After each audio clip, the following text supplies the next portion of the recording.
Saat akan memperbaiki botol infusnya, tiba-tiba pasien ini mengambil obat bius pada sebuah jarum suntik, kemudian menancapkan ke tubuh perawat ini hingga dalam sekejap perawat jatuh terkapar. Setelah perawat tidak sadarkan diri, pasien ini melepas kabel oksigen dari mulutnya, lalu mencabut jarum infus yang kemudian berusaha bergerak menggapai kantong perawat untuk mengambil kunci borgol dari dalam sakunya, dan dia pun berhasil mendapatkan kunci borgol tersebut. Tapi tiba-tiba terdengar langkah kaki menuju ke dalam kamar itu. Sontak saja wanita ini cemas ketakutan memakai kembali kabel oksigen dan memasangkan jarum infus di tangannya. Pintu terbuka, ternyata seorang pimpinan polisi datang untuk mengecek kondisi tawanan ini. Lalu ketika melihat pasien yang masih pingsan, polisi ini senang. Ternyata obat bius yang diberikan berfungsi dengan baik, sehingga dengan begitu saya akan leluasa melakukan apa saja kepadanya. Polisi ini mengetahui polisi pergi dengan cepat, pasien menggunting selang infus itu sebelum zat kimia menyebar ke seluruh tubuhnya,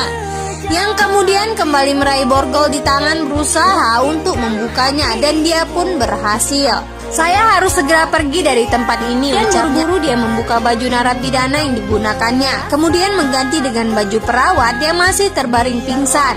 Setelah selesai, dia membaringkan perawat di ranjang, lalu memborgol tangannya, sementara dirinya bergegas keluar dari kamar pasien ini. Lalu kemudian memanjat pagar hingga dia berhasil keluar dari sana. Sementara di tempat lain, polisi yang sedang berjaga-jaga terlihat sedang asik bercerita. Maka pada saat itu, wanita diam-diam menyelinap masuk ke dalam mobil, kemudian mengambil seorang bayi yang ada di dalamnya, berniat akan membawa kabur bersamanya.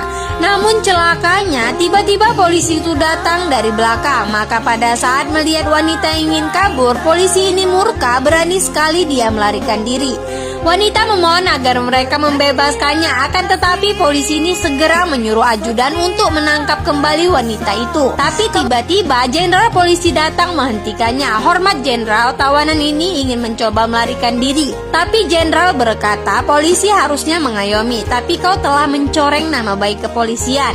Ternyata pada saat wanita ini dalam penjara, polisi ini masuk ke ruangan narapidana. Lalu pada saat itu, dia mendorong narapidana tersebut hingga tersungkur di lantai. Setelah itu polisi membuka celananya dan memperkaos wanita tersebut. Hingga tak terasa wanita ini pun hamil di dalam penjara. Dan semua itu akibat ulah dari polisi yang melecehkannya dan sekarang. Namun setelah bayinya lahir, wanita ini malah terjatuh pingsan. Maka komplotan polisi durjana ini mengambil bayi itu darinya.